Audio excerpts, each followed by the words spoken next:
Já estão vendo minha tela compartilhada?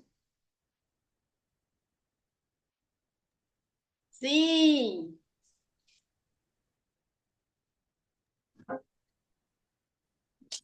Então eu vou iniciando, pedindo para vocês respirarem, para a gente aguardar mais uns 5 minutinhos de tolerância até o restante do pessoal entrar. Pedir para respirar, porque a gente vai falar sobre conflitos éticos. E eu sei que não é um tema nada fácil. Então, eu queria lembrá-los de que a respiração é uma técnica importante de relaxamento, para trazer presença e disposição para que a gente possa enfrentar melhor os conflitos éticos. Então, respira e vamos aguardando mais uns minutinhos para o restante do pessoal chegar.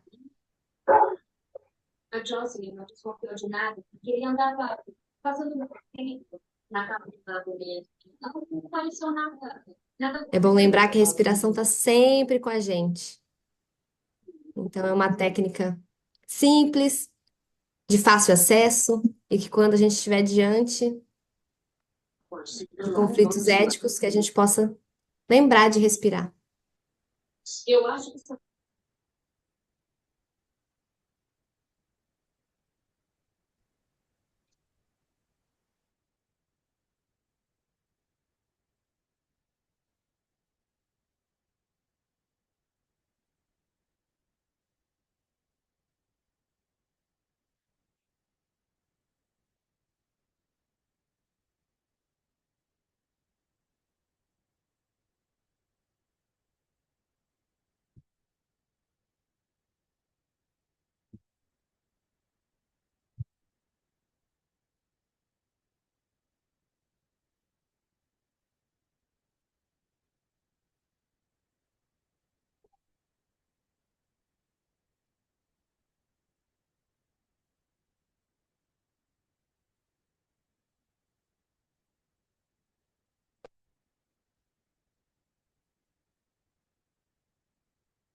Sejam bem-vindos.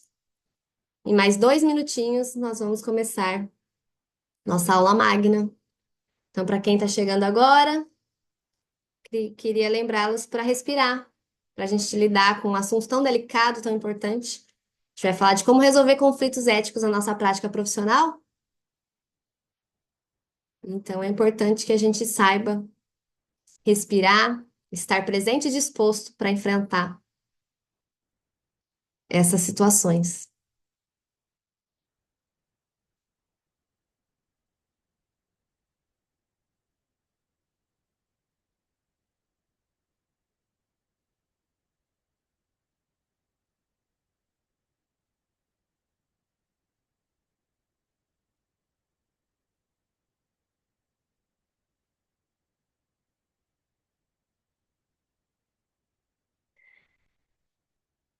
Vamos lá, Marcelo? Vamos dar início à nossa aula magna. Boa noite a todos. Sejam Bom, bem-vindos. estão me ouvindo bem?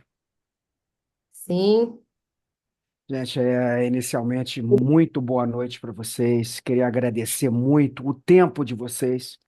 A gente sabe que o tempo hoje é talvez a coisa mais escassa e a coisa mais difícil de se negociar com as pessoas hoje é o tempo, né? Então a gente negocia muitas coisas e, por exemplo, a medicina, a gente não tem como tirar o fator tempo, né? Muitas vezes do diagnóstico do médico, das nossas. Às vezes a doença não se mostra de uma forma plena e exata, mas a gente é muito difícil negociar o tempo com as pessoas, né? Então, assim, eu queria inicialmente, ixi, tirei aqui, desculpa, inicialmente agradecer o tempo de vocês para estar aqui com a gente num tema tão sensível, né? Então, agradecer a Lumaira aí pelas aulas que ela me dá, aprendi muito com comunicação não violenta com ela. Eu vou explicar para vocês um pouquinho de como a gente chegou aqui e não deixar por menos de agradecer a essa empresa e a essas pessoas que fazem dessa empresa, né, que é o IQG, aqui representada, né, pela excelente pessoa, uma pessoa muito importante na minha trajetória profissional, que é a Mara Machado. Gente, esse tema ele começa, né, com uma demanda que me vem da emergência do hospital que eu trabalho, onde a chefe da emergência, dentro das discussões dos dilemas éticos, meu nome é Marcelo Godoy, eu sou médico, né, sou especialista em pediatria, medicina legal e perícias médicas, e entendi, né, comecei a entender os conflitos hospitalares e não podia não deixar de ingressar no mestrado de bioética para entender esse momento, né, esses conflitos hospitalares, né? Então, assim, aí eu sou coordenador, né? Eu faço parte, sou bioeticista de 4 hospitais na Rede Dor São Luís, né? Faço pareceres bioéticos, trabalho com a Lumaira. A Lumaira é enfermeira, mestre e doutora em bioética. E a gente, então, através de uma demanda da chefe da emergência de um dos hospitais que eu trabalho, ela falou: Marcelo, eu preciso que você faça um treinamento para melhorar o atendimento dos médicos e diminuir, então, o meu grau, né, de reclamações desse momento no hospital. Então, assim, eu realmente fui me debruçar em algum tema, e é quando eu me esbarrei com a comunicação não violenta, e sei que a Lumaira já tinha tratado desse tema no doutorado dela. Gente, é uma mudança de paradigma de vida, né? A gente começa a entender muitas coisas, principalmente, né, como nós somos treinados, né, a ser empáticos com os outros. Mas uma coisa que eu aprendi foi que a gente está deixando de ser empático com a gente.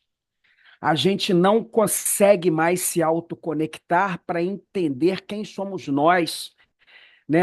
Eu dou aula na faculdade de medicina, então todo mundo fala de tratar o outro, mas a gente precisa ser mais gentil com a gente mesmo e a gente precisa voltar a se autoconectar, trabalhar o que é dos critérios da inteligência, né, que é trabalhar a inteligência intrapessoal. Quer saber quem é você, quais são os seus sentimentos, suas necessidades, para que você, então, quando você se conhecer, você consegue conhecer e tolerar o outro.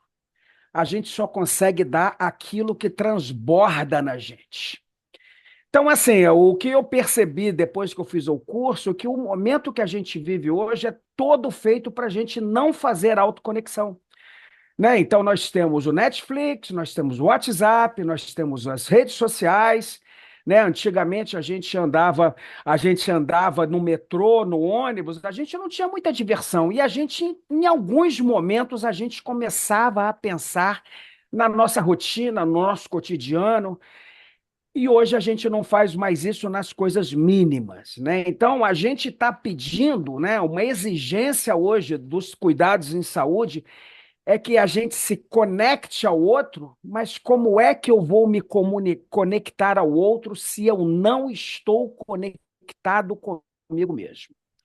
Então, assim, essa foi a grande lição que eu aprendi dentro das várias, né, da comunicação não violenta. Então, eu acabei de fazer o curso, então me chamaram para fazer um treinamento no hospital, e eu fui lá, né, na Rede D'Or São Luís, dentro da plataforma de treinamentos, eles colocaram o tema comunicação não violenta, então eles me pediram para fazer um treinamento, e eu pedi socorro à professora doutora Lumaira Marques para me salvar, porque eu não tinha condição zero de tratar desse tema.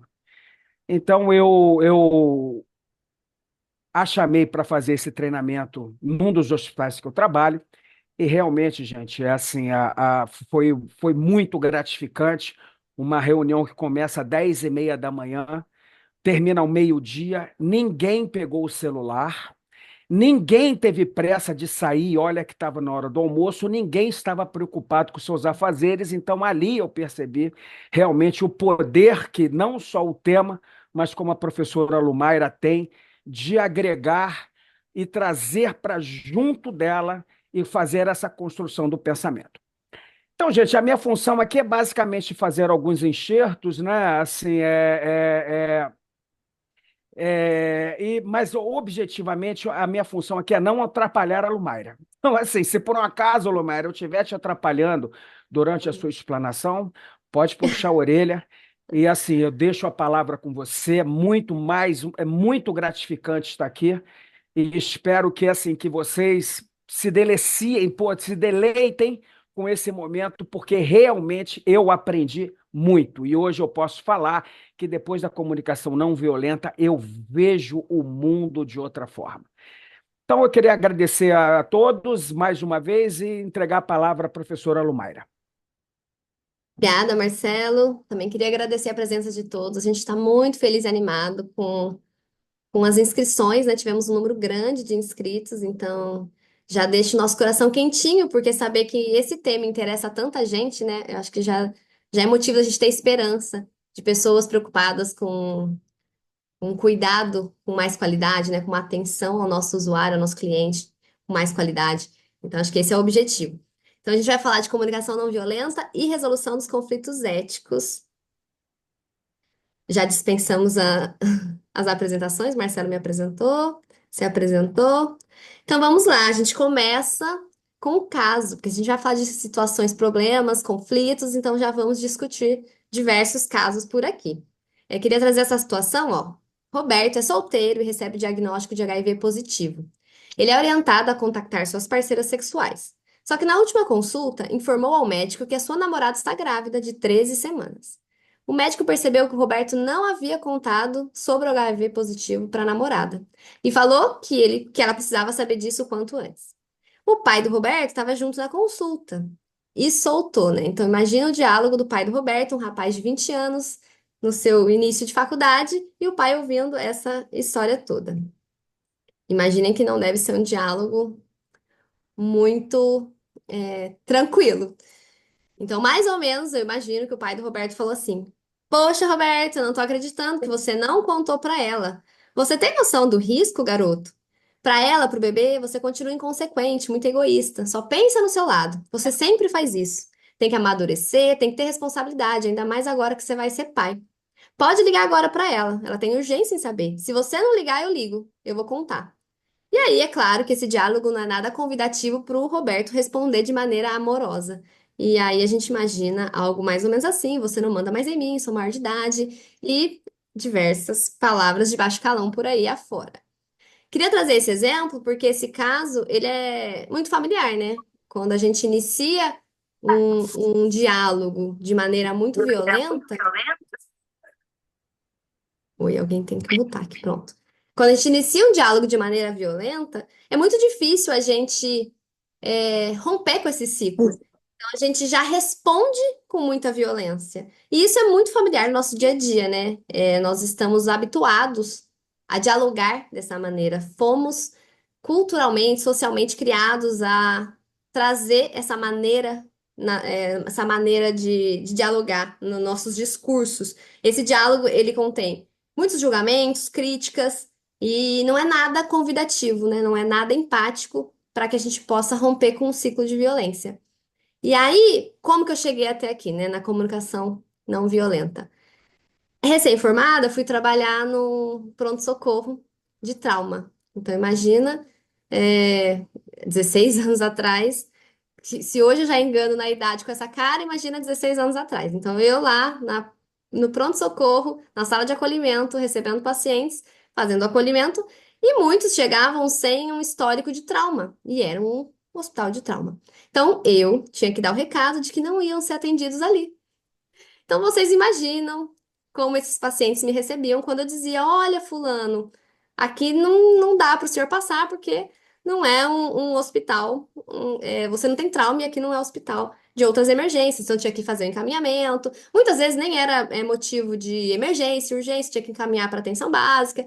Então, esses pacientes não me recebiam nada bem sempre estavam muito irritados, nervosos, e eu entendia a angústia deles, eu entendia a violência com que eles chegavam até mim, porque muitas vezes não era a primeiro hospital que eles batiam e negavam atendimento, muitas vezes vinham de longe, estavam com medo do diagnóstico, do prognóstico, enfim. N questões que eu compreendia as angústias, mas eu não conseguia quebrar o ciclo de violência. E eu me recusava a responder com violência.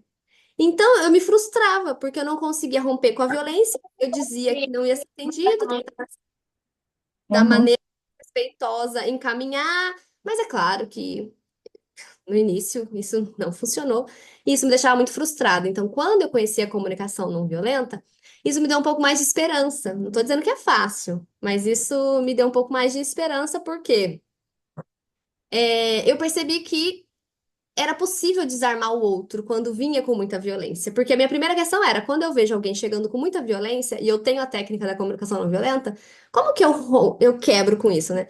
E a comunicação não violenta, ela consegue trazer elementos para desarmar o outro dessa violência e fazer com que vocês se conectem de uma outra maneira. Então, isso me deu uma esperança, e é isso que a gente vai conversar aqui, de como a gente romper com o ciclo de violência, né? Entendendo que a comunicação não violenta, ela é uma atitude ética. Então, é você entender que a violência é uma negação da humanidade, e você se recusa a negar a humanidade no outro. Então, para você se conectar, você precisa entender que o diálogo vai ter que ser de outra maneira. O Marcelo falou que é uma outra maneira, a gente vai ter que quebrar diversos tabus internos, a gente vai ter que aprender a se comunicar de novo. É um baita desafio? É um baita desafio. Mas eu acho que vale a pena. Acho que se todo mundo aqui que se inscreveu, imagino que tem interesse, na temática, na humanidade, então eu acho que é um exercício que vale a pena a gente praticar.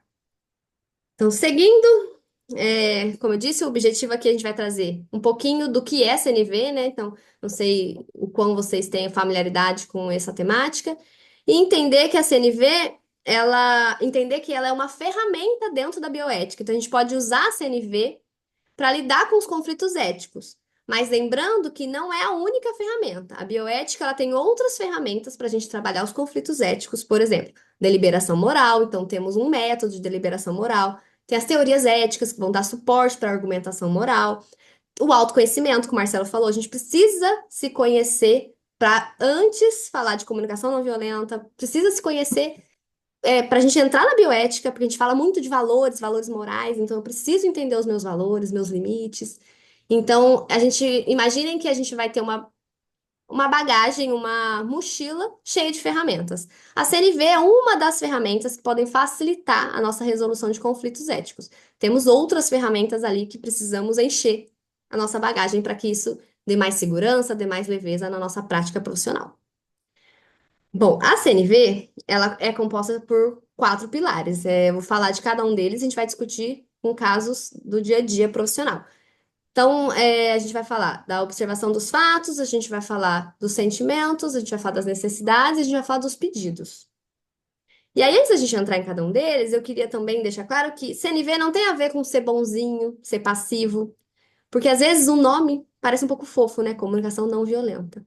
Mas não tem a ver com isso. Tem a ver com a gente ser autêntico, verdadeiro e buscar a conexão com o outro. E por que que não tem a ver com ser bonzinho? Se você se aprofundar um pouco mais na história da comunicação não violenta, ela nasceu inspirada nos movimentos não violentos de Gandhi. Então, Gandhi conseguiu a independência da Índia com movimentos de não resistência de não violência, não resistência violenta. Então, era um movimento político, era um movimento grande, não violento. Então, não é ser passivo e ser bonzinho. É só para vocês entenderem que a nossa conversa não vai por esse caminho, vai por buscar autenticidade, empatia e conexão nos nossos diálogos. Gente, se quiserem perguntar, isso aqui tudo é novo para eu e Marcela. Nossa primeira aula magna. Então, assim, Marcelo, você pode ficar vendo o chat, que eu não consigo ver aqui que eu estou projetando o slide. E se alguém quiser falar, ergue a mão e a gente dá um jeito. Mas no final a gente também vai abrir para um tempo só para a gente discutir e tirar as dúvidas, tá bom? Então, vamos lá. Bom, queria pedir para vocês me falarem aqui no chat, ou pode abrir o microfone, o que que vocês estão observando aqui. Eu quero fatos. O que que vocês estão vendo nessa cena?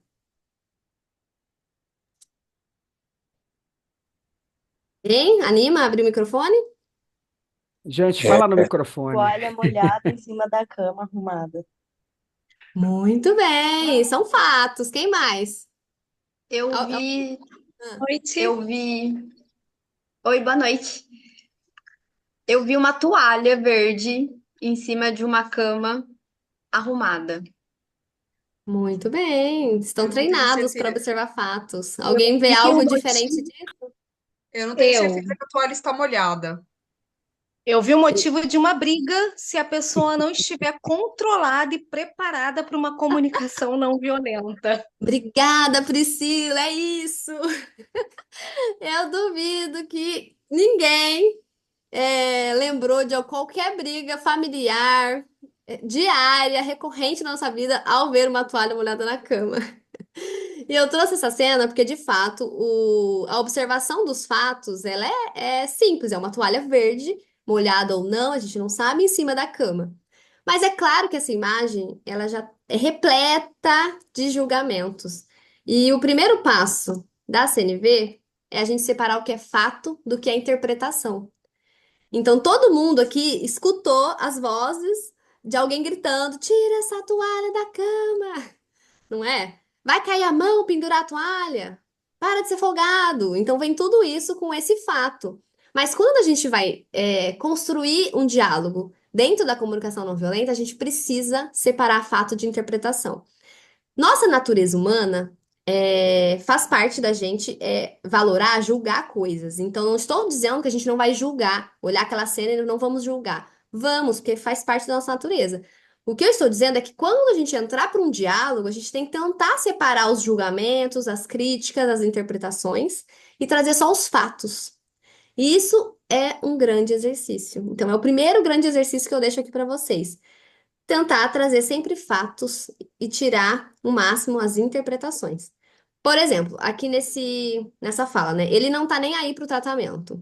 Quando a gente está ali lidando com o nosso paciente, a gente já pensou, às vezes a gente até falou, dependendo da intimidade que temos, né? Você não tá nem aí para o tratamento, você não quer se cuidar. O que que tá por trás disso? Isso é uma interpretação, né? O que eu, na minha lente, na minha perspectiva, estou visualizando que a Dona Maria ou seu José não está nem aí para o tratamento. É uma interpretação minha, a partir da minha lente de vida. E qual que é o fato por trás dessa informação? Alguém arrisca dizer?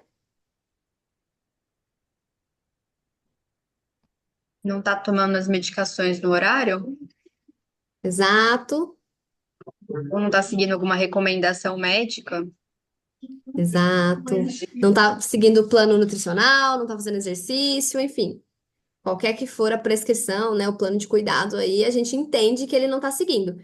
Então, o fato a gente tem que trazer por exemplo, exatamente, olha, ele não tá nem aí pro tratamento. O fato seria, ele acorda às 5 da manhã, volta 8 horas da noite para casa, passa o dia todo no trabalho, ele precisa desse trabalho e ele não tá conseguindo encaixar o exercício físico na vida dele. Então, quando ele volta para consulta, ele vai falar assim, o profissional. Não tô fazendo exercício físico, não tô conseguindo fazer exercício físico. Então, o fato é, ele trabalha X horas e não conseguiu se exercitar em um mês, em dois, aí tem que ver o tempo o tempo do retorno dele para nossa consulta. Então, o fato é esse. Agora, que ele não está nem aí é um julgamento nosso, porque às vezes ele se esforçou, tentou, mas de fato não cabia na rotina.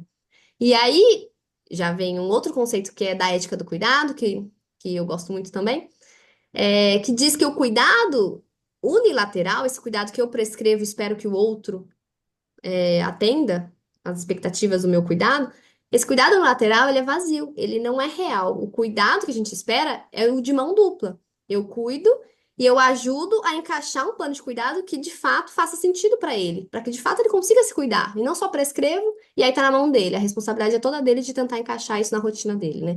Às vezes é muito fora de mão o que a gente prescreve, o que a gente espera. Então, temos que construir um cuidado compartilhado, né? A gente ouve muito dizer sobre o cuidado compartilhado. Então, trazer este fato para o nosso diálogo, isso tende a aproximar mais as pessoas de uma conversa mais amistosa. Por exemplo, esse paciente é louco. Acho que todo mundo aqui também já ouviu, já conversou com outros profissionais e teve essa fala. E aí, o que que pode estar por trás disso, né? Alguém arrisca dizer? Esse paciente é louco? Aqui a gente pode imaginar que é um paciente que toda hora pede para falar com a diretoria, né? Ah, chama o diretor, o responsável aqui pelo setor. Então a gente pode falar, nossa, esse paciente é louco, ele é difícil. E aí, o que está por trás disso? Pode ser um paciente com medo do Questionador, diagnóstico, questionador, né? Como questionador. a Fátima acabou de dizer aquilo, Mayra. Ah, isso, questionador. Um paciente que quer saber mais dos seus cuidados e às vezes não está tendo uma demanda atendida. Então a gente vem com estigmas, com julgamentos, sem entender de fato o que está por trás daquilo. Então, o convite da CNV é esse, tentar desvendar o que está por trás das nossas falas, que geralmente vêm carregadas de julgamentos, interpretações e críticas. Então, esse é nosso primeiro convite e vamos tentar exercitar isso ao longo dessa aula. É Hum. importante lembrar. Oi, quer falar, Marcelo?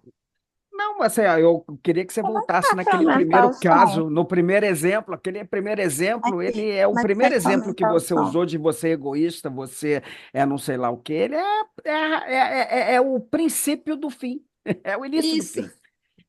O Um primeiro diálogo caso que repleto você de. trouxe já é o caso do fato, né? Assim, que a pessoa tem um fato e automaticamente ela faz um julgamento. No curso da CNV, tem uma frase que eu gostei demais, que eles falam que os peixes nadam e as pessoas julgam. Entendeu? Então, as pessoas têm julgamentos para tudo, né? No nosso curso de bioética, né, que a gente trabalha com tomada de decisão, né? E a gente sabe que a gente toma decisão baseada em duas partes do cérebro. Quem fala isso é o Daniel Kahneman, que é a parte um, que são as decisões que nós chamamos de heurísticas, aquelas decisões emocionais, aquelas decisões baseadas em padrões. O nosso sistema, nós tomamos decisões baseado em padrões. E muitas vezes, né, existe o que a gente chama de heurística de representatividade. Por exemplo, quando a Lumaira falou que aquela pessoa a qual ela ia jogar fora e que ia dispensar do hospital, ela mesmo já se colocou numa posição de novinha, qual é a representatividade que o profissional novo tem na nossa comunicação? Você já entra cheio de julgamentos que ela não conseguirá te dar as respostas necessárias. Então, assim, eu tenho muito essa questão de, por exemplo, eu quero falar com o médico. Chama o médico aqui, eu quero falar com o diretor. Quando essa informação do eu quero falar com o diretor, a gente já cria um julgamento de que aquela pessoa é uma pessoa beligerante, que ela quer confusão, que ela está trazendo problemas aos cuidados. Se a gente não se despe desse julgamento inicial, né, que a gente faz julgamento para tudo, gente, pelo amor de Deus, hein? Não estou falando para vocês não julgarem ninguém, não. Mas antes de conversar, a gente tem que se autoconectar e procurar saber o que é fato e o que é julgamento nosso. Por quê? Porque muitas vezes é um julgamento nosso. Entendeu? E a gente fez um julgamento que pode estar errado. Se a gente entrar numa conversa inicial cheia de julgamentos, já sabendo que esse tipo de comportamento te leva a pensar que essa pessoa é com determinada qualidade no seu ethos, gente, a gente já começa perdendo a conversa. Então, o que a Lumaira está falando é de uma importância absurda, que a primeira coisa que a gente tem que fazer é nos despir dos nossos julgamentos e entrar com a vontade de entender o problema. Eu preciso entrar ali para entender o problema. E o resto ela continua daqui para frente. Exato. É isso. E lembrar da checagem. O que seria a checagem? Então, se eu estou tentando trazer os fatos para aquela conversa, eu preciso checar se o outro está entendendo os fatos que eu estou trazendo e se eu estou entendendo o que ele está me dizendo. Então, eu sempre falo, olha, fulano, você pode repetir o que eu disse? É importante para mim que você compreenda. Aí ele repete. Aí você vai dizer, olha, então tá, é isso mesmo que eu quis dizer. Então, a checagem é uma ferramenta que auxilia a trazer os fatos no nosso diálogo. E aí, aqui eu trouxe mais um caso para a gente pensar quais são os fatos dessa situação, né? Então, vamos Desculpa, lá. Lu, posso fazer o enxerto? Pode. Gente, desculpa, é assim mesmo, tá? Normalmente, quando a gente traz um fato, né, quando você quer a conexão no próximo, qual é a pergunta que a gente faz? O que que você acha disso? O que que você pensa sobre esse problema? A partir do momento em que quando você faz uma pergunta, você está convidando a pessoa a dialogar com você. Entendeu? Então, assim, a gente deixa uma pergunta: como é que você se sente? O que você pensa disso? O que eu te falei está certo? Quando você termina o seu discurso com uma pergunta, a chance dela se comunicar, se ela se conectar na sua intenção, você aumenta as possibilidades, tá, de que você consiga caminhar, né, por essa trilha, entendeu? Até o final, que a gente continua com a professora Lumaira aí, para a gente poder entender que a gente só está na primeira, tá, gente? Vamos lá. Aqui nesse caso, nessa situação, problema de novo, eu queria que a gente extraísse os fatos. Eu vou ler aqui para vocês. Dona Leda é uma senhora de 78 anos, viúva há um ano e muito conhecida no pronto atendimento da sua pequena cidade. Ela é a típica paciente poliqueixosa e aparece lá quase todos os dias pedindo remédios e exames. Dona Leda já é motivo de chacota entre os profissionais daquele hospital que tentam acertar qual será a dor que ela vai reclamar naquele dia. Quando ela não consegue tomar nenhum medicamento, ela arma o maior barraco na porta do hospital. Então, também é uma situação que eu acho que todo mundo já ouviu dizer, ou já vivenciou, né? De pacientes que estão sempre por ali, que a gente já conhece, que são poliqueixosos. Mas eu queria que a gente fizesse esse exercício de enxergar os fatos. Mas antes de enxergar o fato, eu quero também provocar, né? Qual que é o problema bioético aqui, já que a gente está fazendo os dois, né? Bioética com CNV. Vocês enxergam um problema bioético aqui? Porque também, se não enxergar um problema bioético, a gente precisa fazer enxergar. Sinais de alerta para bioética. Então, temos problemas bioéticos aqui? Sim? Vai falando aí do chat, Marcelo, que eu não tô vendo nada. Bom, temos.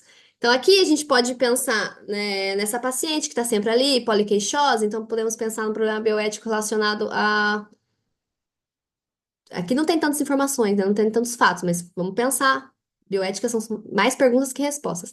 Pode ser uma usuária adicta de alguma medicação, algum opioide, alguma coisa assim, ela tá lá sempre para que tome a medicação e precisa daquilo. E aí o profissional que tá ali sempre no pronto atendimento, às vezes por cansativo, vou dar mesmo, e outros negam, e aí não refletem muito sobre essa situação, então pode ser uma paciente adicta a algum medicamento. Também temos casos similares que são os pacientes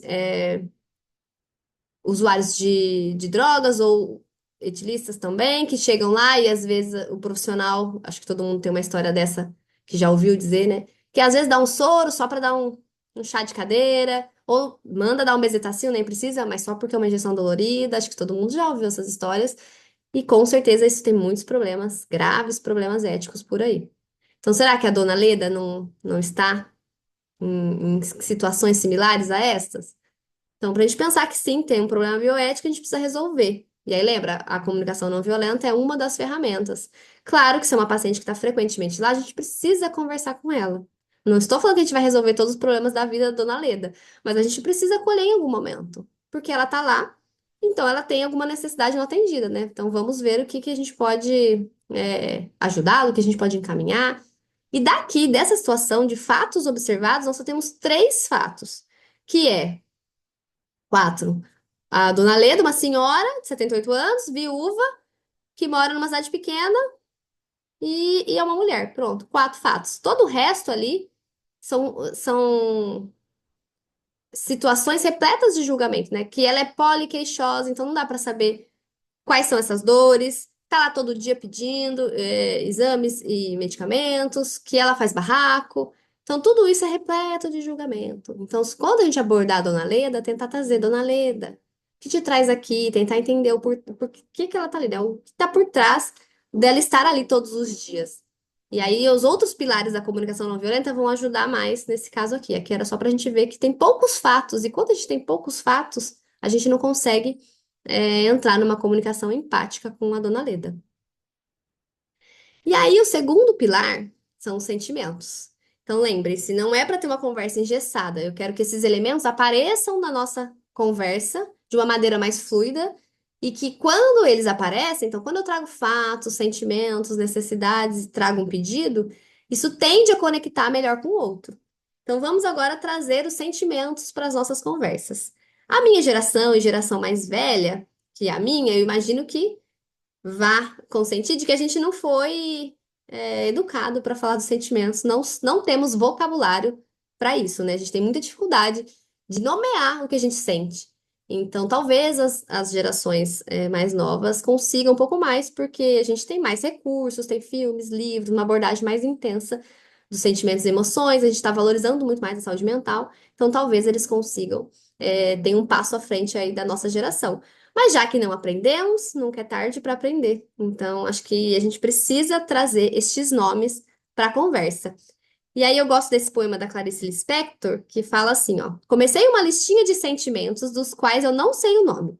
Se recebo um presente dado com carinho por pessoa de quem eu não gosto, como se chama isso que eu sinto? A saudade que se tem de uma pessoa de quem a gente não gosta mais, essa mágoa, esse rancor, como se chama? Estar ocupada e de repente parar por ter sido tomada por uma súbita desocupação desanuviadora e beata, como se uma luz de milagres tivesse entrado na sala. Como se chama o que a gente sentiu? Então, é lógico, em forma poética, ela traz que a gente não sabe nomear muitos sentimentos, né? Nem os básicos e nem esses mais difíceis. E aqui eu trouxe uma lista mesmo de sentimentos para a gente, sempre que tiver um tempo, ler para se habituar a trazê-los para a nossa conversa. Então, tem sentimentos de quando nossas necessidades são atendidas, calmo, relaxado, conectado, grato, disposto, e tem sentimentos quando nossas necessidades não estão atendidas, que é com raiva, deprimido, triste, desconfortável, frustrado, cansado.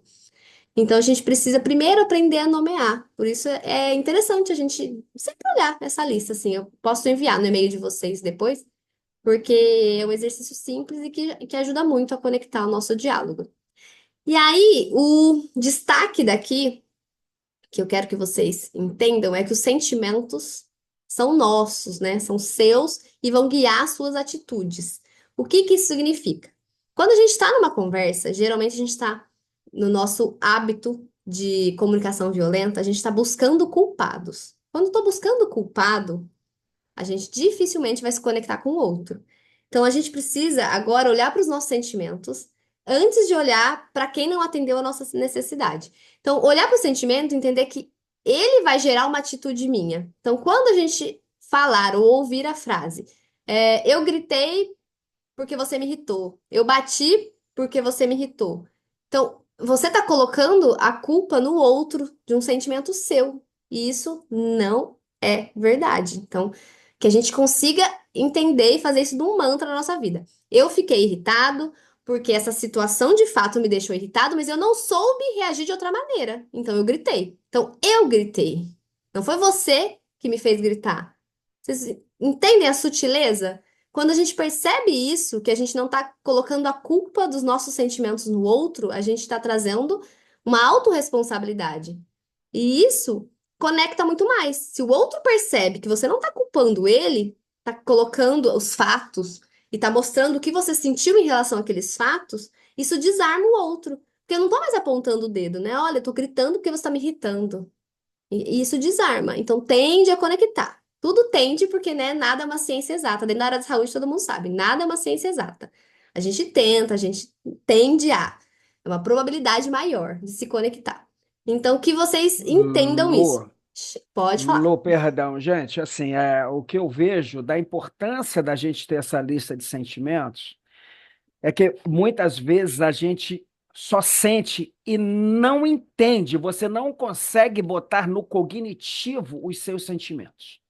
Então, essas listas, elas servem, né, para que a gente possa colocar dentro do nosso cognitivo, dentro da nossa razão, para que a gente possa fazer, muitas vezes, entendimentos. Muitas vezes, né, você está com algum sentimento e que você, então, vai ao psicólogo, você vai fazer terapia. Porque muitas vezes esses seus sentimentos, eles não estão muito bem trabalhados e, lógico, a psicologia vai ajudá-lo a superar esses momentos. Mas a gente não pode ir para o psicólogo toda vez que a gente está se sentindo frustrado, né?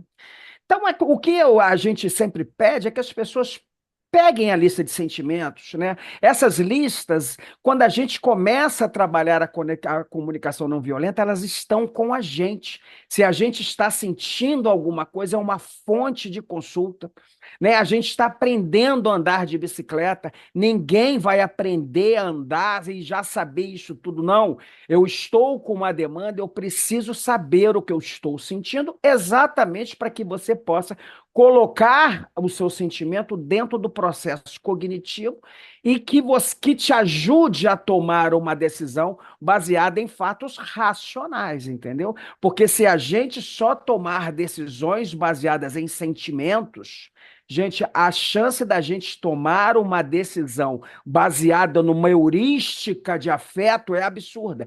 Eu não faço isso porque eu tive uma experiência passada com essa e não vou repetir essa experiência. Entendeu? Então a gente tem que trazer os nossos sentimentos para o mundo cognitivo para que a gente possa entender quais são as nossas necessidades, que é uma outra lista que a Lumaira vai nos apresentar. Agora, bom, mais um caso para a gente entender quais são os sentimentos envolvidos. Então, quando a gente se deparar com uma situação semelhante a essa, um paciente com DPOC grave, em segmento com pneuma há muito tempo, refere que entende que os recursos estão ficando limitados e que demonstra interesse em construir um testamento vital. A doença progrediu, o paciente ficou inconsciente e o testamento vital deixa claro que ela não gostaria de limitar, que ela gostaria de limitar alguns cuidados, tipo não reanimar, não entubar. Mas o marido e a filha não aceitam e dizem que ela já não estava em condições de tomar decisões quando verbalizou sobre o testamento vital.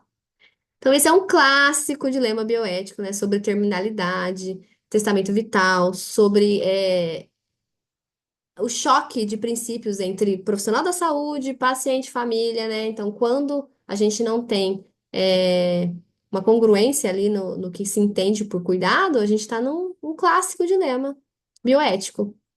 E aí, a comunicação não violenta pode ajudar também a gente mediar essa situação e trazer mais elementos para a gente tomar uma decisão prudente e responsável. Então, quais sentimentos? Que eu gostaria que vocês fizessem de exercício?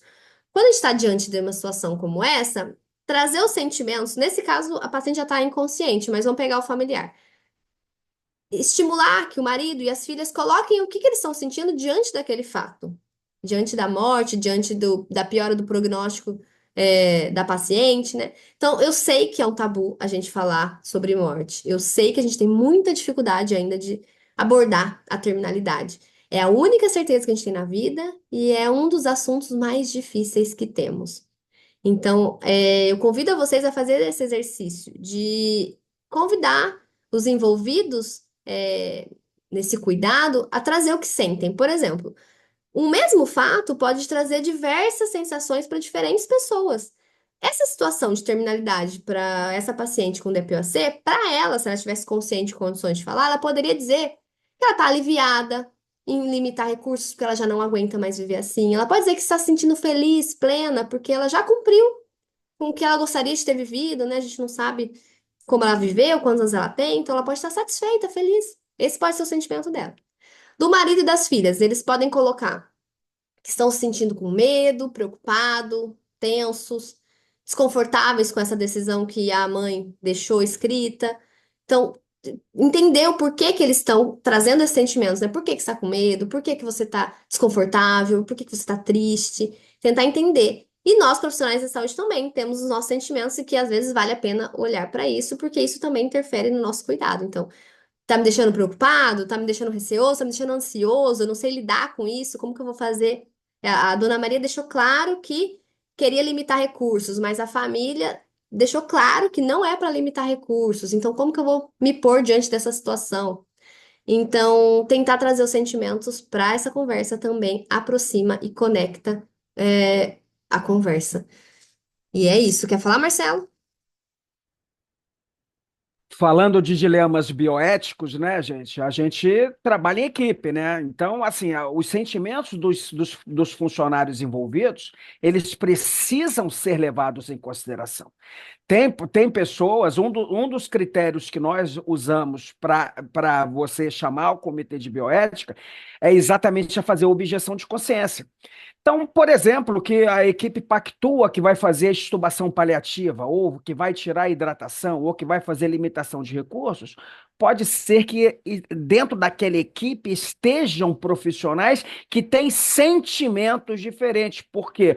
Porque acreditam em determinadas religiões, e a gente precisa, né, não só do paciente e da família, e muitas vezes entender os sentimentos envolvidos da própria equipe de saúde.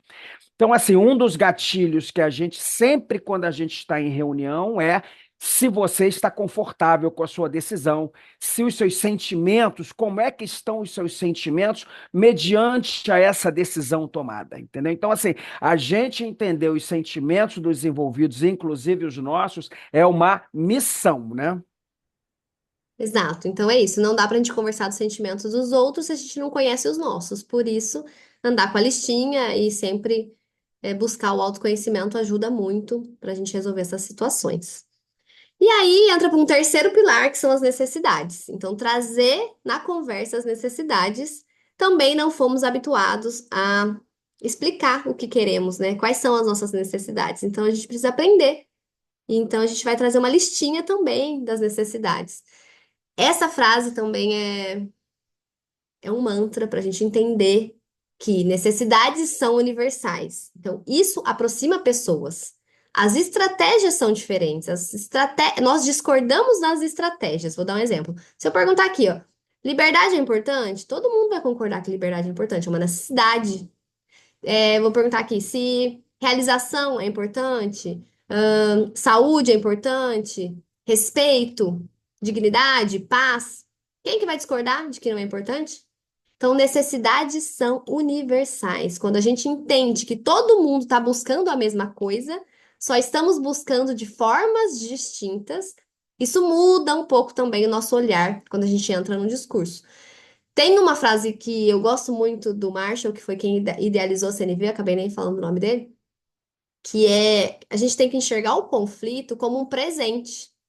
E a princípio essa frase pode chocar, porque é difícil entender o conflito como um presente, né? A gente está numa situação ali difícil, mas a gente só discute, a gente só briga por aquilo que importa pra gente. Então, se eu estou discutindo com você, significa que eu me importo em mostrar pra você o que é importante pra mim, entendeu? Por que que a gente tem que olhar com essa outra lente, né, de que isso é um presente, ele tá tentando dizer que algo é importante. Talvez não esteja conseguindo, sem a violência, mas tem algo ali que ele precisa dizer, que é muito importante para ele. Então a gente está discordando das estratégias e não das necessidades. Então, quando a gente mostra isso num diálogo, isso desarma, isso conecta mais as pessoas. E aí, essa frase, para mim, é o ponto alto da comunicação não violenta, né? Então, entender que toda violência é uma manifestação trágica de uma necessidade não atendida. Então, toda vez que a gente entra num discurso, num diálogo muito violento, situações de extrema violência, a gente tem que entender o que está por trás daquela violência. Tem alguma necessidade que não está atendida. Então, a gente tenta decifrar mesmo, trazer o que ela está querendo expressar e não está conseguindo, né? E aí fica o exercício novamente de tentar desvendar o que está por trás de falas violentas, né? Quando o paciente fala: você está pensando que eu sou o quê? Para ficar aqui plantado esperando por uma consulta por 4 horas, né? O que é importante para ele? Ele deve estar querendo dizer que para ele é importante o tempo, é importante o trabalho, importante saúde, ele está preocupado com as questões da saúde dele. Então, o que está por trás? E aí a gente mostra: olha, eu estou entendendo que você está preocupado com o seu tempo, está perdendo hora de trabalho, e aí tenta construir o diálogo por esse ângulo. Por exemplo, quando a gente fala, vou ter que repetir, ou a gente fala isso pro nosso paciente, ou a gente já ouviu isso diversas vezes na vida, né? Vou ter que repetir? Vou ter que falar de novo? E o que está por trás dali? Que é a necessidade de atenção, de escuta, de compreensão. Então, a gente pode mostrar isso de uma outra maneira. Em vez de falar, vou ter que repetir, você pode falar: olha, para mim é muito importante que você me escute, que você me compreenda. Eu preciso, de apoio, eu preciso de aceitação, eu preciso. Vai colocando ali o que você precisa, né? Volta na listinha e mostra a sua necessidade. E aí, trouxe mais um caso aqui. Marcelo, você está no mudo. Quer falar? Um caso no chat que é muito oportuno para a gente colocar agora, que foi a Priscila Hum, Portela. Ela legal. colocou uma experiência pessoal dela, que eu tive uma usuária que estava há mais de 5 anos em tratamento para tuberculose. Sempre que chegava ao final, ela interrompia o tratamento.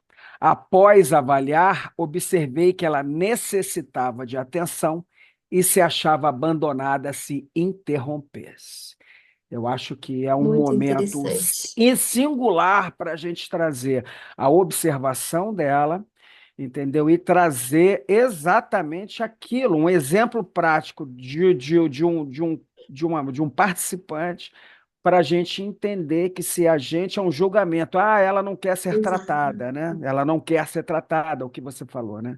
Ela não quer ser tratada, se a gente não tem essa visão empática, né, de entender as necessidades e os sentimentos dela, qual é a importância da doença para o bem-estar dela, né? Porque às vezes a gente só trata do bem-estar físico, né? Mas a gente não percebe muito bem esse estado psíquico das pessoas, que ela se utiliza da doença porque ali ela tem um grau de compreensão, de acolhimento e tudo.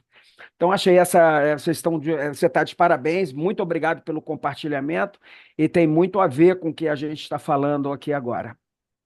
Isso, nossa, um caso brilhante mesmo. Se a gente não enxerga a necessidade, a gente julga de que ela não quer se cuidar. E me lembrou de um outro caso que atendi na atenção básica, de uma paciente grávida que estava com sífilis e precisava fazer o tratamento de sífilis, porque N complicações para o bebê e para ela, né? E ela não queria se tratar e era resistente ao tratamento e todo mundo julgando, né? A equipe toda julgando, por que que ela não vai se tratar? Tá fazendo mal para ela, para o bebê. E ficou aquela situação de que ela não estava se tratando e estava piorando a situação clínica dela.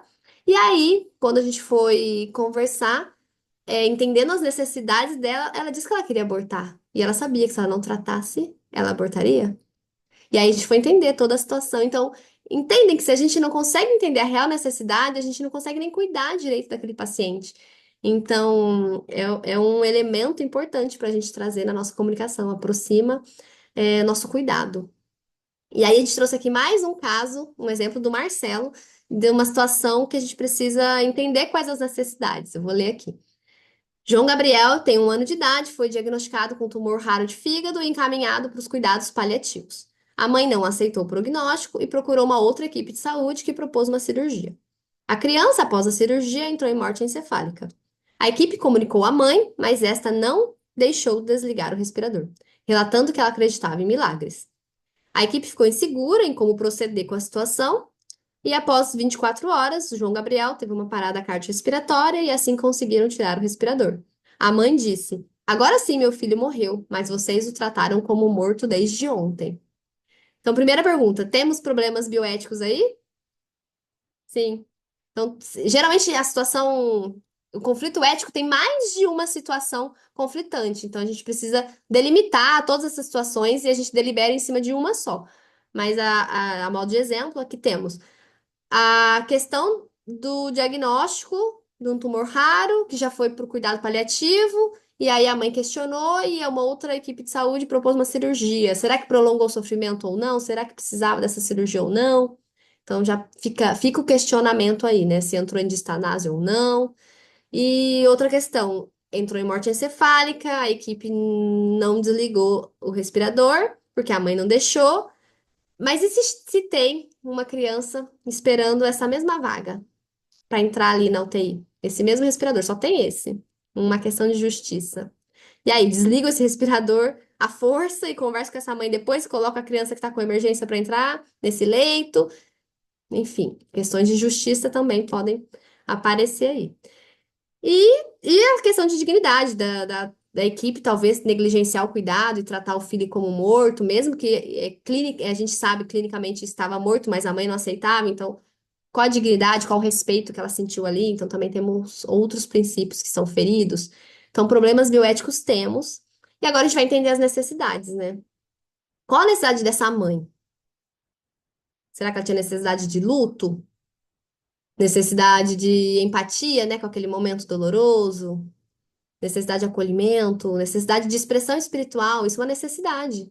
Será que a gente não poderia acolher essa história do milagre, o que que ela acredita? Enfim, pensar numa conversa nesse sentido. E é assim que a gente tenta trazer esses elementos das necessidades, para os nossos casos de bioética. Quer complementar alguma coisa, Marcelo? Sim, esse caso é um caso real, tá, gente, do hospital que eu trabalho.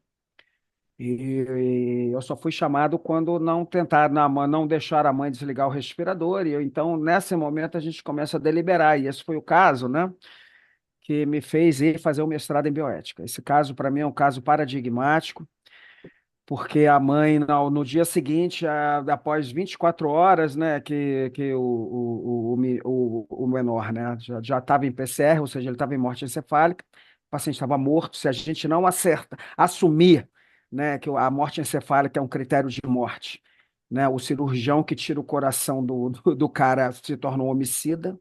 Então, todo mundo precisa entrar no centro cirúrgico morto. Entendeu? Então, assim, então a gente deliberou sobre esse caso, sobre manter ou não no respirador. Então foi feito um pacto, né, um caminho do meio, que a gente, essa é uma tomada de decisão que a gente sempre vai buscar os caminhos não extremos da ação, né? Mas o que mais chocou foi no dia seguinte, a mãe realmente deu um abraço em todo mundo e falou, só deu um feedback para a equipe dizendo que assim, eu agradeço muito a vocês por não terem desligado o respirador, por terem respeitado o meu desejo, mas o que eu preciso dizer para vocês é que todos vocês que entraram aqui olharam para o meu filho como se ele tivesse morto. Para mim, ele só estava dormindo. Então, assim, eu como eu me vi passando visita nessa criança. E realmente, quando a gente está falando em cuidados paliativos, terminalidade, né, a gente precisa, enquanto equipe, triplicar o nosso cuidado. Cuidado paliativo não significa rebaixamento de cuidados, não significa rebaixamento de necessidades e sentimentos, né? Então, assim, a gente pega, não, aquele paciente está em cuidados paliativos, muitas vezes a gente, na alocação de recursos escassos, a gente, inclusive, deixa esses pacientes para serem avaliados por último, né? Então, assim, esse foi um caso para mim de muito impacto, e foi esse o caso, então, que me fez ingressar no mestrado. Esse é um caso que a gente discute em sala, né? A gente discute nas nossas tomadas de decisão, a gente está sempre, esse caso está sempre com a gente, né, Lu? Toda vez que a Exato, gente tem sempre nossos aparece. cursos de tomada de decisão baseado em princípios éticos, esse caso a gente discute, porque ele não é um caso único, ele é um caso que já aconteceu muitas vezes e sempre ajuda. Lu, só um minutinho que nós temos uma pergunta aqui, sobre da Jaunéia Ferreira Assis, né, sobre o diálogo com a equipe assistencial em caso de terminalidade. Quando algum profissional não está confortável com as limitações de cuidado, qual a sugestão para condução em equipe?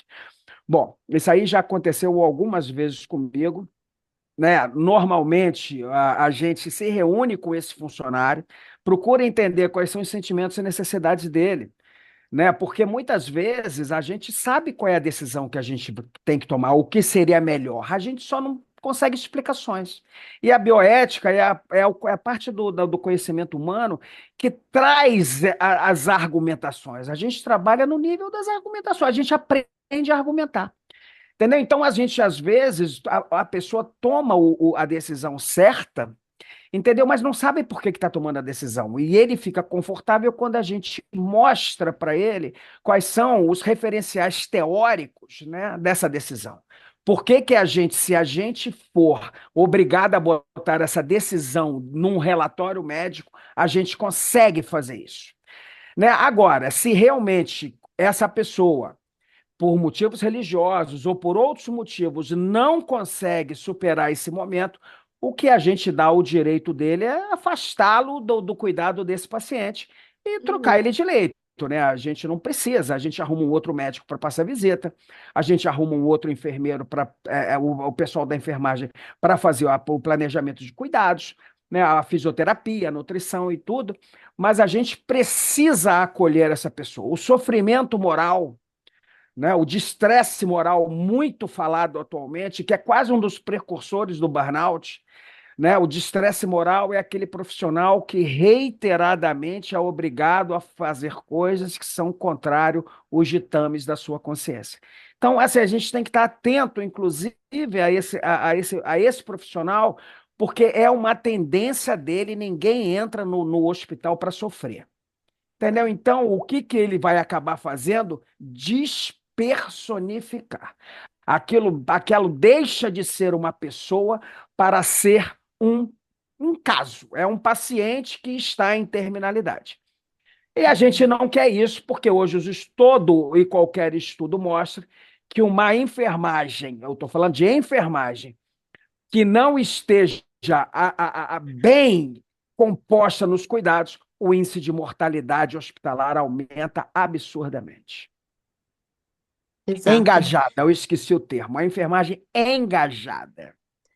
E só complementando, Marcelo, esses casos, quando surgem, a gente pode tomar como uma maneira educativa, né, de trabalhar esses temas com a equipe. O Comitê de Bioética tem essa função educativa, né, consultiva e deliberativa, mas também educativa.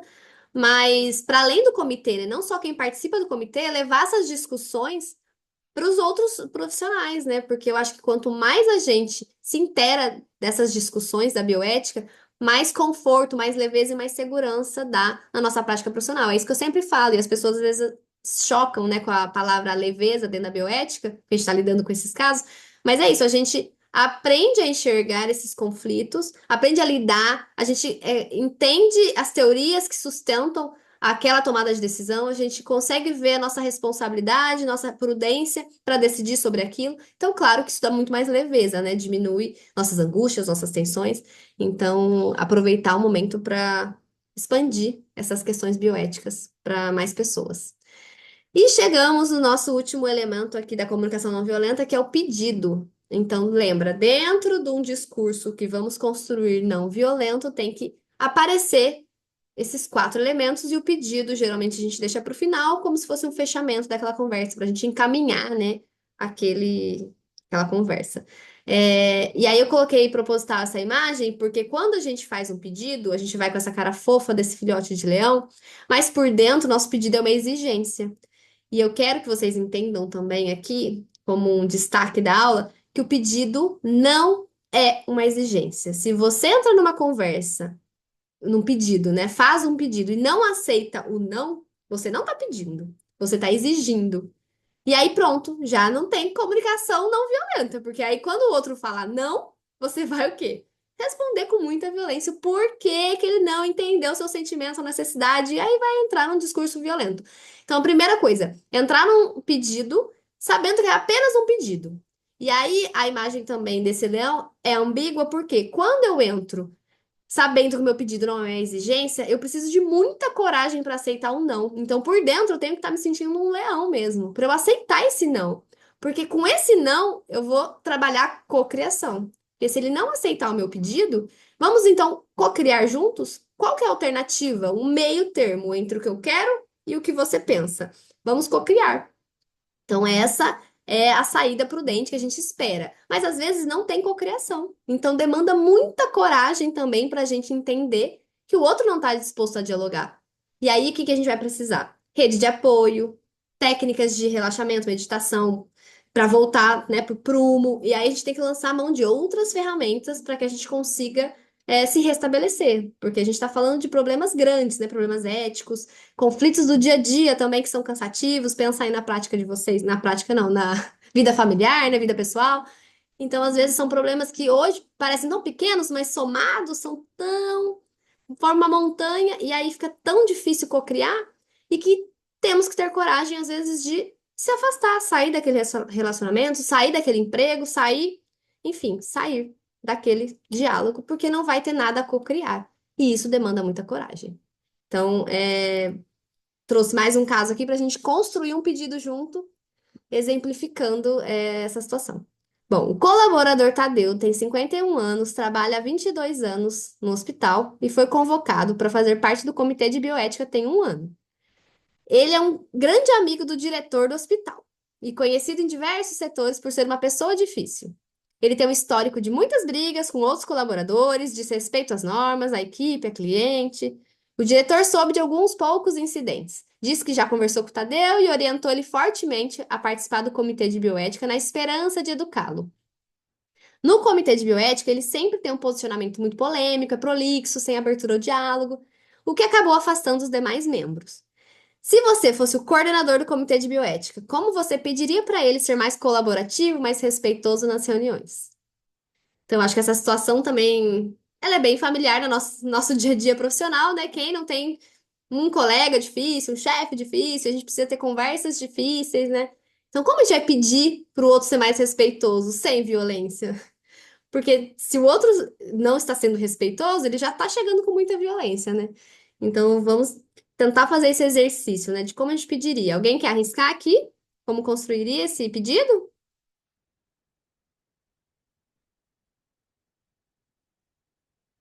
Construir então com vocês, ó. Tentem sempre trazer os elementos para a conversa. Então, fatos, sentimentos, necessidades, e aí vem o pedido. Então, de fatos, você pode trazer que esvaziou ali o comitê de bioética. Então, fulano, na nossa última reunião, só teve um membro e você.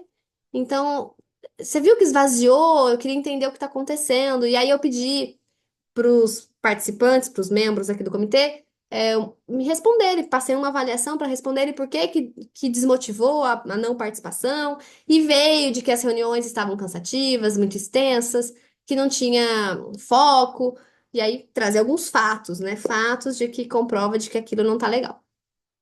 E aí trazer o sentimento, olha, eu tô preocupado, porque eu sei que essa instância ela é importante para a gente, profissional de saúde, é importante para o hospital, eu preciso que isso continue acontecendo, eu acredito muito nesse espaço. Então, aí vem o pedido. Você traga a necessidade, traz seu sentimento e vem o pedido. Eu gostaria de pedir a sua colaboração para tentar ser mais colaborador, mais respeitoso nas nossas reuniões. Como você gostaria que eu te, te mostrasse que você está sendo prolixo, em algum momento que você não está sendo tão respeitoso? Como você gostaria que eu te mostrasse, né, que eu te alertasse sobre Você isso, né? quer Então, participar do comitê de bioética? Porque ele foi isso, mandado ir verdade, para lá, né? Ele foi mandado verdade. para o comitê Começar de bioética. aí. Você quer participar? Você está feliz? Quais são os seus sentimentos de estar aqui com a gente? Entendeu? Quais são as suas Verdade. necessidades? O que que você quer fazer nesse horário? É verdade, Marcelo. Acho que primeiro aí. Aí, se ele falar que quer, aí a gente vai para essa outra parte da conversa, é verdade. Então, gente, eu sei que o diálogo dentro da comunicação não violenta, às vezes ele parece um pouco engessado, porque eu tenho que trazer os elementos. Mas não é isso que eu queria que ficasse para vocês. Eu queria que vocês entendessem que os elementos precisam aparecer. E não de uma maneira estanque, quadrada, desse jeito. Eu tenho que lembrar de trazer elementos, fatos, sentimentos, necessidades e o pedido. Porque isso fica um pouco mais fluido, fica um pouco mais natural. Outra dica é, tem conversas difíceis que às vezes pega a gente de supetão e aí às vezes a gente cai no erro de ser violento, responde, perdemos a cabeça e sabemos que isso acontece, que somos humanos, tá tudo bem, erramos. O que fica de exercício? O pós. Ah, a gente entrou numa situação, não gostei do meu posicionamento, acho que eu fui violenta, não concordo. Então, senta, e estrutura uma nova conversa. Ou escreve mentalmente a maneira como você se encontrar ali para reestruturar esse diálogo. E aí tem conversas que a gente precisa enfrentar de novo, né? Tem pessoas que a gente encontra no trânsito, xinga, nunca mais vai ver. Mas às vezes tem um colega de trabalho, um chefe, que a gente sabe que vai ter uma conversa difícil em determinado dia. Então se programe para aquela conversa, escreva, trabalhe mentalmente o que você vai falar, elabore esses pontos, porque esses pontos não são naturais no nosso diálogo. Então, se prepare para aquela conversa, né? Ligue para alguém e fale: olha, você pode ficar de rede de apoio, porque essa conversa é difícil para mim. Então, se eu ligar durante o dia, antes da conversa, talvez você me encoraje, mostre que eu preciso fazer isso. Ou pós-conversa, se eu estiver desesperado, chorando e não deu certo, posso ligar para você. Então, prepare uma rede de apoio também para te acolher, para te dar coragem. Então, a comunicação não violenta, ela convida a uma nova postura. Então, são novas formas de se comunicar. A gente precisa se refazer mesmo, né? Essa nova linguagem, ela não é natural. Então, a gente precisa descobrir o que funciona pra gente, né? E isso é prática, é testando, é tentando, é se desafiando a sair dessa zona de conforto, né? Então, a principal mensagem era essa, e aí voltando ao primeiro diálogo lá do seu Roberto e tentando reconstruir o diálogo dele com o filho dele usando CNV, ficaria mais ou menos assim, né? Tentar não ficar tão engessado, mas sair algo do gênero, né?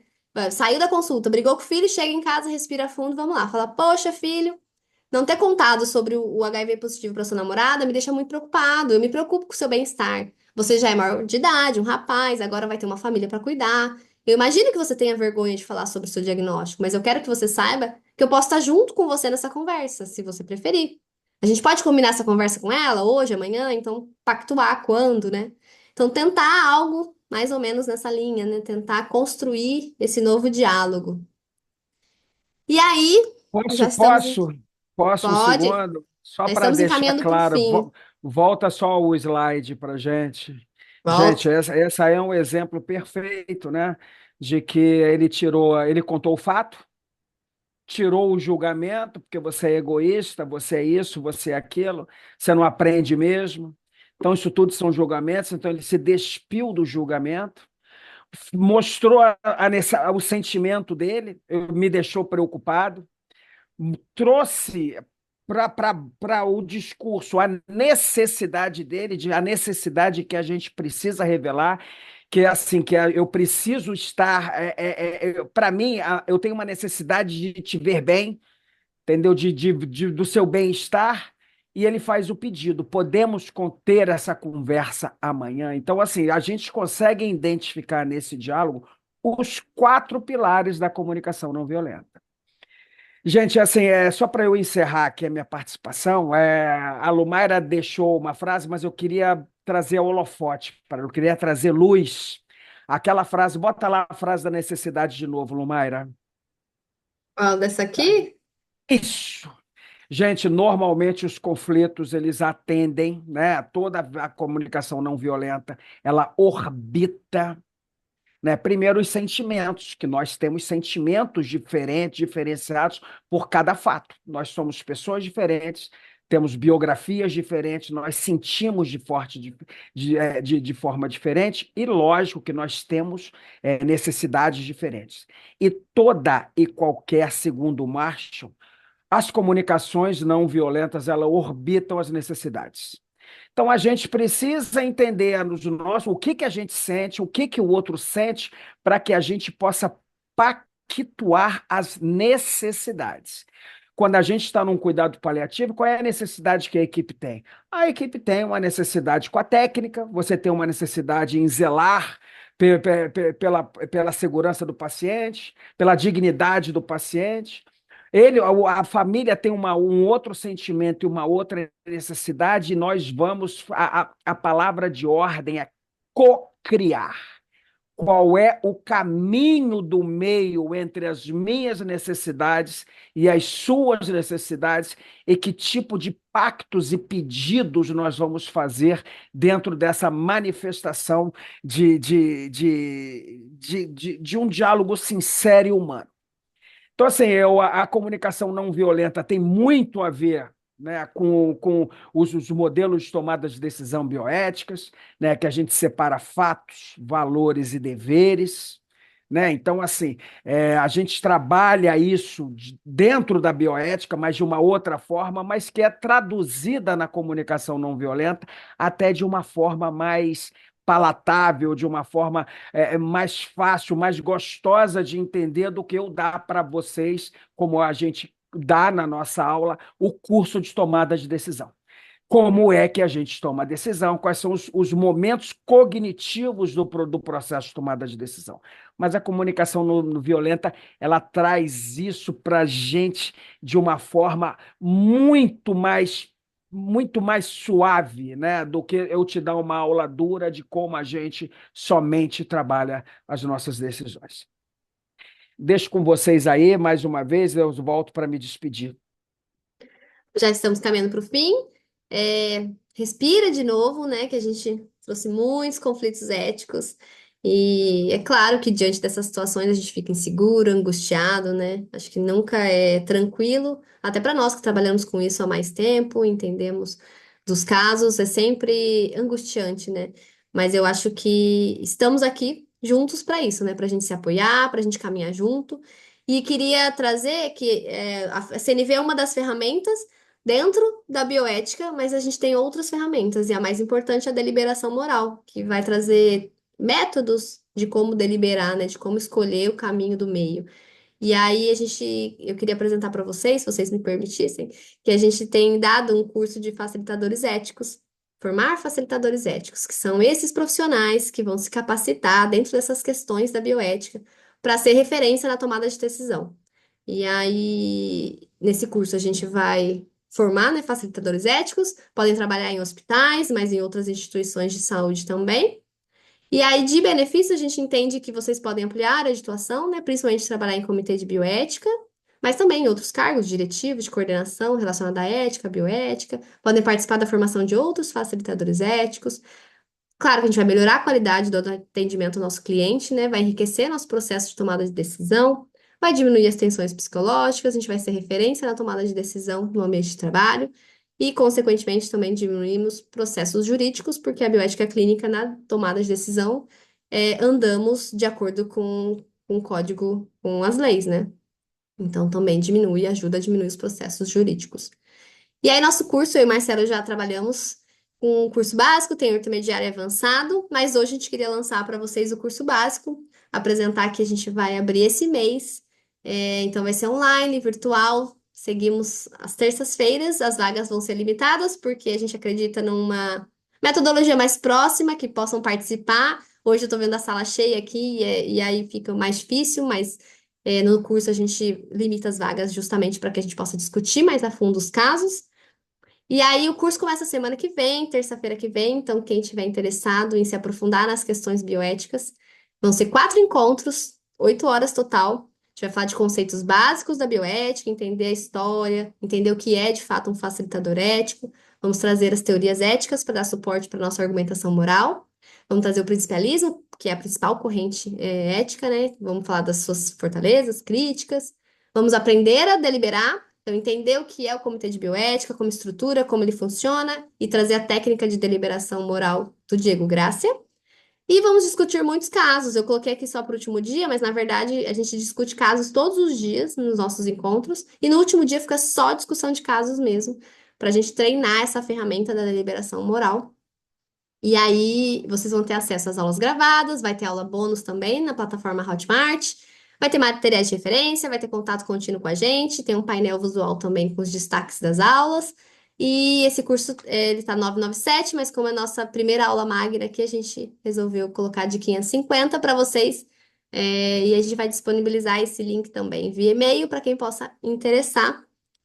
E é isso, eu espero que vocês tenham ficado com essa sementinha de ser uma referência na tomada de decisão e de que a comunicação não violenta possa auxiliar também nesse processo, nessa nossa jornada. Nada fácil, mas ao mesmo tempo tão gostosa, né? Acho que estar ali, acho que todo mundo que está aqui enxerga que é gostoso a gente poder levar um conforto e um outro olhar dentro da área da saúde. A gente sabe que é uma área que precisa desse novo olhar, desse outro olhar. Então, acho que a gente tem isso em comum. Aqui são meus contatos, que lá no meu Instagram eu tenho colocado um pouco mais do conteúdo de bioética, também quem quiser acompanhar. Essas são as nossas referências. E muito obrigada. Agora a gente pode abrir para as perguntas, dúvidas, e agora eu posso ver todo mundo. Muito obrigada, pessoal, para quem ficou até aqui. E abro aqui para o chat, ou quem quiser abrir o microfone. Boa noite. Tudo bem, professora? Oiê, Fátima, tá tudo me bem, ouvindo bem? Fátima? Tô ouvindo, Olá, Ai, que bom te ver Fátima, tudo aqui. bem? desculpa, eu tive que vir para o cantinho da casa aqui, porque é uma barulheira danada onde eu moro. Na verdade, eu queria dar um depoimento aqui, eu fui aluna de vocês, né? E, assim, foi maravilhoso, e eu fui procurando a bioética, né? Só me identificando, eu sou enfermeira da qualidade do Hospital José Batista, que hoje é sob gestão da Reddor. E quando me convidaram para fazer parte, né, da comissão de bioética, eu falei, peraí, gente, não é assim não, eu tenho que estar calçada para estar ali. E eu tive aí a oportunidade de fazer o curso de facilitadores éticos, né, quando a professora Lumaira e o doutor Marcelo e também a doutora Elaine Lacerda, né, na época. Então, na verdade, é um depoimento de dizer o seguinte: olha, é um divisor de águas. Pelo menos assim, até hoje, eu fico o tempo todo ligada no meu material e toda vez que eu preciso, eu estou lá no grupo. Gente, preciso de ajuda. E é isso. Então, muito rico, muito rico. Inclusive, eu estou até atualizando o regimento junto com o grupo, né? O regimento de bioética lá. E estou aí. Qualquer coisa que precisarem também, só é agradecimento mesmo. Muito obrigada. Ai, obrigada, Fátima. Muito bom esse carinho. Muito Obrigado, obrigada. Fátima. Obrigado mesmo pelo depoimento. Eu fico muito feliz da gente poder ter contribuído positivamente para a profissão. Gente, eu só queria fazer um relato aqui rápido, né? Todo mundo que da época minha, Lumaira, Fátima, quando a gente começa a se interessar pela bioética, foi igualzinho o início dos cuidados paliativos, né? Não existia uma coisa chamada mercado de trabalho. Então, hoje, você começa a ver que cuidados paliativos é um mercado de trabalho, e talvez as pessoas ingressem em pós-graduações atrás desse mercado. Bioética começa a abrir o mercado de trabalho, mas quando a gente começou, não tinha mercado de trabalho. E o que moveu as pessoas a irem fazer cuidados paliativos e fazer bioética foi angústias próprias. Eu preciso aprender a lidar com essas situações.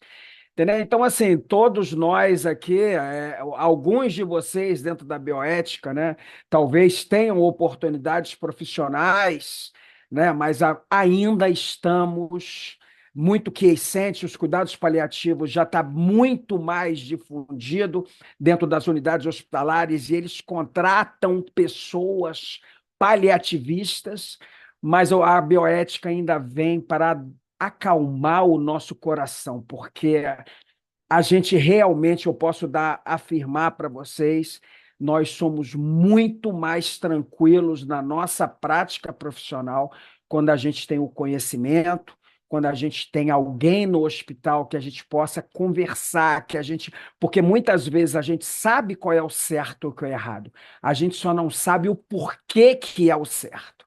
E a bioética, como eu falei para vocês, a gente trabalha no mundo das argumentações e fundamentações. Tudo tem página no livro, entendeu? A gente faz relatórios, faz referências bibliográficas, a gente mostra os referenciais teóricos, né, para todos vocês, e de que jeito a gente entra no caminho do processo de tomada de decisão, muito aristotélico, baseado na prudência. Mais alguma pergunta? Não? Então eu encerro aqui. Eu vou mandar para o e-mail de vocês um formulário para avaliação dessa aula, que é importante para a gente sempre melhorar. E vou mandar também o link de acesso para o curso para quem tiver interesse. Então, muito obrigada pelo tempo, pela presença e até uma próxima. Eu espero ver vocês. Gente, muito obrigado mais uma vez, uma boa noite, viu? E obrigado pelo tempo de vocês.